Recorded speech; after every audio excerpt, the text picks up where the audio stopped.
KNAC.com. Welcome, Francisco here.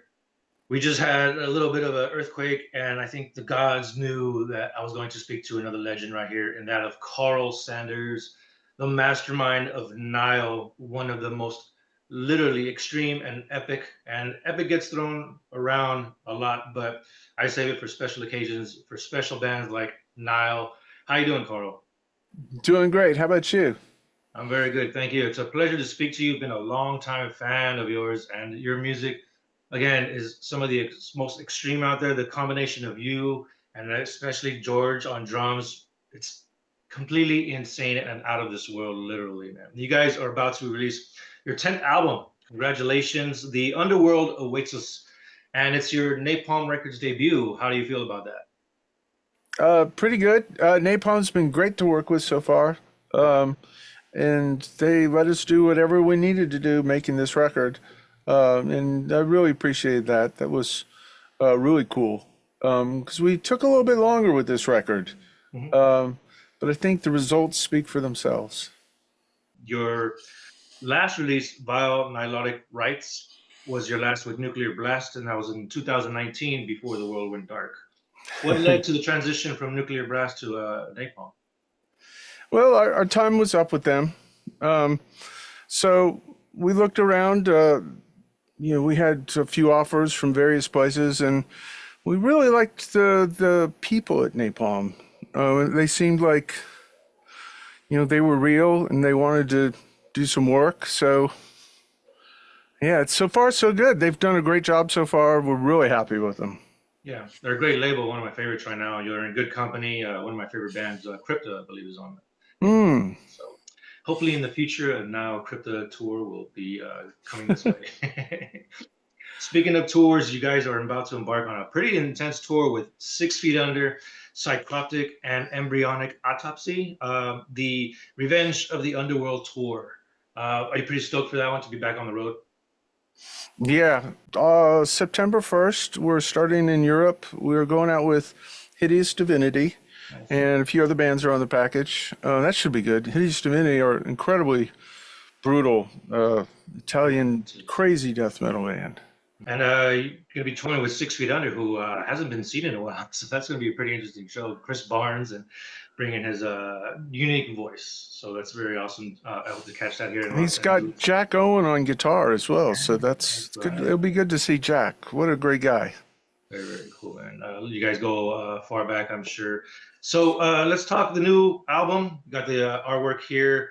I saw that. Beautiful artwork, like just like the portal over the pyramid. Tell us about the artwork. How do you approach the artists with the concept? Well, we've worked with Mikhail Zay Laurent several times already. He's done a few Nile covers. So, he's kind of like family by this point. So it was, pick up the telephone and we talked to him about it. We told him what the songs were about. We gave him song titles, the song lyrics, and let him hear the demos and just let him go to it. That's totally all his ideas. We trusted him to just do whatever he needed to do. Yeah, he's always contributed some great pieces of artwork, and artwork has always been one of my favorite aspects of your Nile records. Um, what was it that gravitated you towards the? I guess it's kind of described as Egyptology, the concept. What kind of brought you towards that to and bring this to Nile? Well, it was always a casual interest. Um, but one day when I woke up and found myself in a band called Nile, I went, if I were a listener, what would I expect to hear from a band called Nile? I guess somebody needs to do some research so we can write some songs. We're going to do this ancient Egyptian thing. Somebody's got to spend the time. So I found while I was, starting to do a little bit of research, going to the library, and I was in college at the time. Oh, wow. Um, yeah, 31-year-old in college. Hey, man, what were you studying then? I was studying to be an electrical engineer, but that Wow. didn't quite pan out. I got too busy doing this Nile thing. Yeah. Anyway, so as I did more research for those, early Nile songs, I found I really enjoyed it. It was a lot of fun. Yeah. It made songs, have a very different kind of thing going on. At the time, most of the bands that were, uh, of that era were either a Cannibal Corpse clone or a Suffocation copy or a Morbid Angel wannabe. And I thought, you know what? There's already a great Cannibal Corpse. There's already a great Suffocation. You're not going to out Morbid Angel, Morbid Angel. So, having our own way of doing things seemed to make a lot of sense to me. It seemed like a worthwhile thing to pour our hard work into, do our own thing. Yeah. Let's do Yeah. that. Lyrically, like that's one of the things that sets you apart. Besides the extreme style of music, like, and I appreciate that it's not just gore and death and all the the other fun stuff, but it's really thought provoking. I think is how I would describe your lyrical content. So amazing work there. I've had a chance to listen to the new record. The production is so amazing. Uh, I one of my jobs is I work at a studio, and I was reminded of like how important it is to have music on full blast because we have a great system in our rehearsal studios, and I'm like, oh yeah, I haven't heard music on full blast in a while, and I'm gonna I'm gonna take this to work.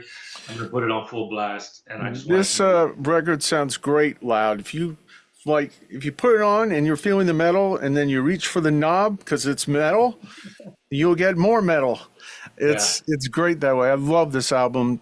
Hmm. The way it was meant to be. Metal is meant to be loud. It's not meant to be on little tiny speakers. It's No, meant no, no. to be crushing.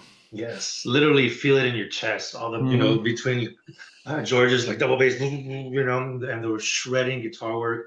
I just want Hmm. my face shredded off. That's the way it should be. Yes, That's and what we want as a yeah, metal audience. That's what we want. We want the hammer. exactly. Very well put. And this is kind of a DIY kind of. You did it yourself. You have your own recording studio where this all happened, right? George has his own place as well. So George did the drums at his house, and we did everything else here. That room over there, that's where we do all the guitars. Yeah. And this is my desk in here. It's simple, but we've made a few records before, so we kind of knew, okay, let's just get the stuff we actually need Yeah. to make a record, which you can get away with if you're working at home. Mhm. You don't necessarily need 48 channels of SSL if Mhm. you're going one track at a time. So that made it doable. Um, Is you know, George far away from you? George lives in Athens, Greece. Wow. So, yeah, but he's got his own place there. So it worked out great. Very cool. And you've been around a good minute. You've seen the change from, and I tend to ask this about like all the like old school metal bands. It's like you've seen the change from analog to the modern technology, and it seems like bands kind of go back a little bit to get that organic sound. How would you describe the early years of recording and the progression until now? Well, when I started, we were recording to 2-inch 16 track analog tape. So, man, that's a fat sound. Dude, it's super fat. Um, but it's going to tape. So, like, you have to be very, very, very well rehearsed as a metal band to record to tape. Mhm. So, those first Nile records we did were on ADAT, but it's basically tape. It's digital tape, but it's still tape, Yeah. right? So, it wasn't until Annihilation of the Wicked that we were in Pro Tools for Annihilation of the Wicked. Um, so yeah, the early years, it's kind of primitive, Mhm. and it really, really mattered what you did in the rehearsal room before you got to the recording studio. Yeah. Um, but now we live in a digital age, so the whole way people work is different. It still, to my ears, doesn't sound like 2-inch analog tape because Yeah, that's a lot of tape, right, right. right? So there's a lot of magnetic particles Hmm. that get energized, right? And that's a fat sound. It's an alive sound. Yeah. It's pretty good. I would think it's a struggle to kind of get back that organic sound, or at least kind of not to sound so overproduced as a lot of bands are sounding now, right? Yeah, I'm not necessarily a fan of overproduction. That's why if you listen to this record, it's a very simple production. It's very earthy. It has an organic Yes. feel to it, and that's one thing we really cared about when we made it. We wanted to hear our hands, we wanted to hear our voices. Hmm. That's what mattered most. Yeah. The depth of every instrument coming through those speakers is there. Organic is a great word. So yeah, the underworld awaits us. How long did the writing process take, in addition to the recording process? This one took a while to write because uh, the pandemic, threw everything out of whack. And as soon as it was over, we had touring commitments we had to go fulfill. But we had lost Brad and Brian because they became parents. Brad, that was his first kid, and Brian, it was his third kid. So Brian doesn't tour anymore. And Brad was like, I'm going to get a real job. Uh, Ooh. because he wanted, I have to respect that. I mean, he wanted to you know do things right, do right by his kid. It's incredibly difficult being a parent and touring. um I don't think it's necessarily fair to the children that are involved. uh so that meant that we had to find new members and train them, and those guys eventually didn't work out anyway, but we still had to go through all that while we were trying to get this record together. So we didn't even start recording until sometime in 23. I was just talking to George a while ago. He said it was February and March 23 when we started recording drums. Let's talk about the new members that you have in the group. I just happen to be wearing the Morbid Angel shirt, but you have Dan Vandim Von, Hmm. bassist and vocalist, joining the ranks for his first record with you guys. You also have Zach Jeter, who's also this first record with you, and Brian Kingsland, who's the second record with you. How does it feel to have this just powerhouse team going? It feels pretty good. We're really happy with the new lineup. The new guys really are on point.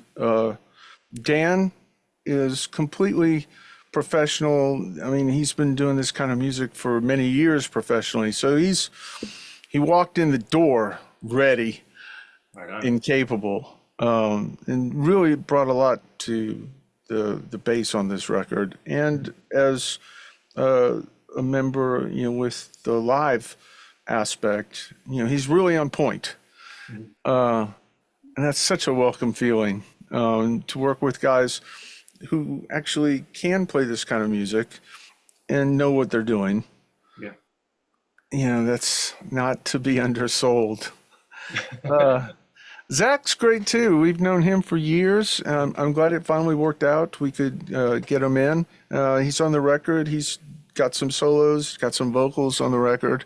Mhm. It's been a joy to work with in the rehearsal room, and we've played a couple festivals so far, Yeah. and he's doing a great job. Really happy with him. How many songs from the new record are you playing live? 3 Three.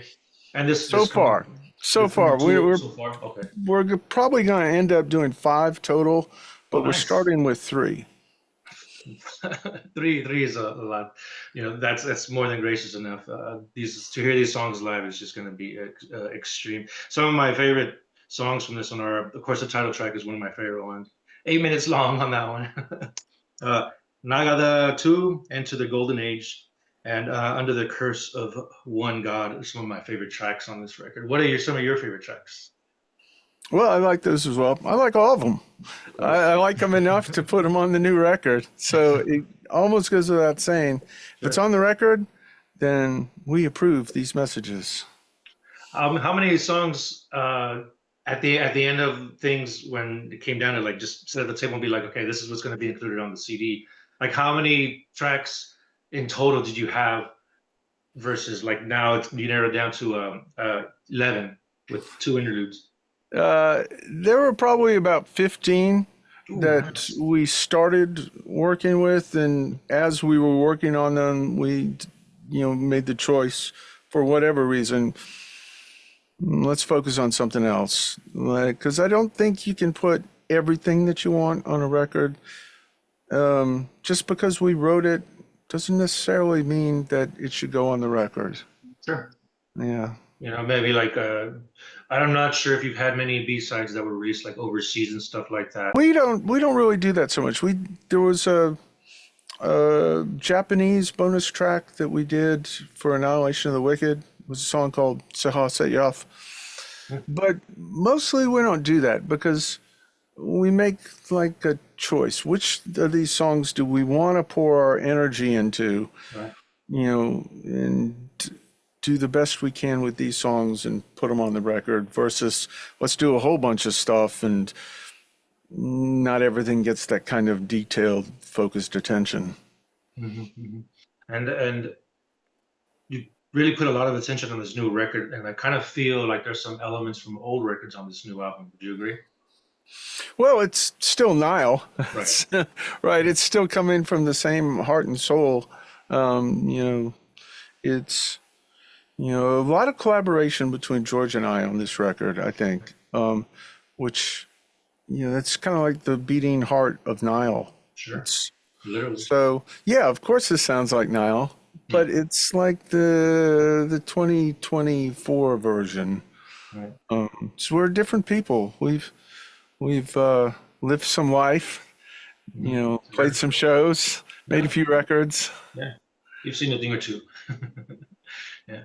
Well, one of the many aspects that I respect about now is like you've stayed true to your sound and your beliefs as far as like the ideology behind your music, and never had it really like settle for something where you tend to see bands that like they start heavy and then they kind of just experiment, as they call it, experimentation for these new records, and kind of just go that way. And you guys always stay consistent. When you hear it, when you throw on a Nile record, you know what you're getting, and it's just again epic on record and live. It's a totally different experience too, where it's just like in your face, constant, just pummeling. Which I love that. I love that. Um, let's go back to the vocal duties now. Are you guys still going to be spreading out the vocal duties live, Mhm. or is Dan going to be like taking on the brunt of that? Nile has traditionally been, three guys, Mhm. uh, all contributing to vocals, and I like it that way. So that's definitely still going to continue. Jack, Zach Mhm. has a great voice, and so does Dan. And I'm not going to give up singing. I happen to like singing; it's fun. Everybody wants to hear you. So there you go. Yeah, we got three guys in Yeah, Nile that do vocals, and that's fun. Yeah.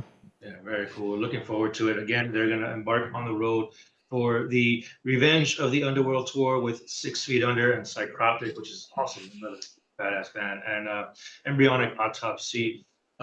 This is like a co-headlining. Is that what it is? Like now on 6 Feet Under co-headlining. That's the way it was sold to me. We'll Oh, see what happens. very cool. Since things went dark with the whole shutdown and stuff like that, and then you've gone back on the road.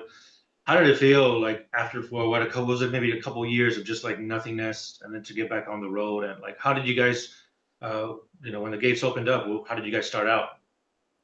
I remember the very first show when we came back from the pandemic. I clearly remember that feeling like I didn't even realize how big a hole that not spending time with the audience had left in all of our lives. Mm. I mean, that connection when you're standing on stage and the fans are right there with you. There's something about that. That's why people play live music and give their lives to that, because that's an incredible feeling. And I remember going, "Wow, holy shit! This is why I fucking play music." Right? Yeah. Because it had been a missing part of all of our lives for a couple of years there. Everyone. So I don't think this is a unique experience. There's something really to be said about the connection that you feel, with the audience. Yeah. And man, it felt good to be back playing metal. Yeah. Very cool. And we're glad to have metal back because the feeling is mutual, man. We had that void of like not being able to see our favorite bands live, and we're glad it's back. And it's back with a fury because the floodgates just opened up. So you Yeah. guys will be coming through the States in support of the Underworld Awaits Us. Congratulations on nearly 3 decades of existence as a band. Your first album is like 26 years old, Amongst the Catacombs of Neperen Ka. I hope I said that right. This is a mouthful from the songs that you guys write. The video that you guys put out there.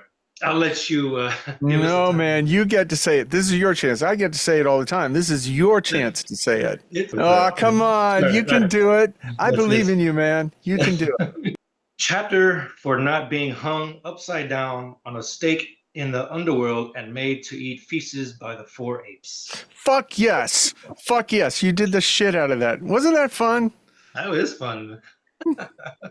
I love that, and a great video for that single that you guys released. Your song titles, a part of the like from the lyrical content are just amazing, and again another favorite aspect of mine and stuff like that. I've been quite a fan. I wanted to show you some old school posters of you. Dude, I love that poster. That's awesome. Here's another one, the bigger one. Oh, dude. That's from the original Relapse tour posters where they had Nefrenka and Black Seeds. Yep. That's like one of my favorite records too. But Yeah, me too. I had to show you that. Derek Rowdy, another amazing drummer that you guys had worked with and stuff like that. You had some amazing talent. You have an amazing team right here, and an amazing album. The Underworld Awaits Us, the Napalm Records debut. You're a bit of, we have a few minutes if that's okay. Yeah, rock on. You're a bit of a gear nerd. I've run into you a time or two at NAM. I think maybe I forgot how long ago it was out there, but what are your favorite things to check out at NAM? Everything. Everything. I want to see it all. Yeah. There's not enough time in 3 days to see everything, right? Sometimes I'm lucky I can stay, Sunday afternoon as well. But yeah, dude, to see everything is a challenge. Yeah. And your dogs are like burning after a couple of days of walking around. Dude, for sure, because like it's just that little thin carpet over the concrete. So Yeah. like if you pound that every day, Yeah. right, then it starts hurting. Yeah. For the other gear nerds that are listening to us, tell us about your rig setup and your guitars. Well, currently the live rig is Marshalls and Engels. I'm running a Boss overdrive, right? Simple, but yeah, that's what goes in the front end. And there's a sound sculpture loop router. And in the effects loop, I've got the quad cortex, but I've also got the laptop running through the quad cortex. You can make one of the blocks on the grid of the quad cortex. You can send it to your computer and back. So on the laptop that's in USB into the quad cortex, I've got my Lexicon and Eventide and Abbey Roads plates and a few other little goodies in there. So everything that I would put on the guitar in the studio, I have access to it, no problem. Very cool. any words that you want to share with the audience, your loyal fans, new fans that are going to hear now for the first time, either on the road or through this record, what would you say to them? The underworld awaits us all, and we will see you there. Very cool. Be sure to get your tickets for the Revenge of the Underworld tour coming through your town with 6 Feet Under, Psychropic, and Embryonic. What was it? Embryonic Decay. Uh, Paulo, it's been a pleasure speaking to you, man. Thank Pay you. a You little too. horns to the whole Nile camp, and say hello to George for me, man. Much respect to the sick drummer, of course. And yeah, and cheers to Napalm Records for bringing you guys aboard. I'm sure it's going to be a great relationship. And again, thanks for your time. Pick up Thank the you. It was artwork. fun talking with you, man. We had a blast. Hell yeah, man. Hope to do it again soon. Cheers. All right. Cheers.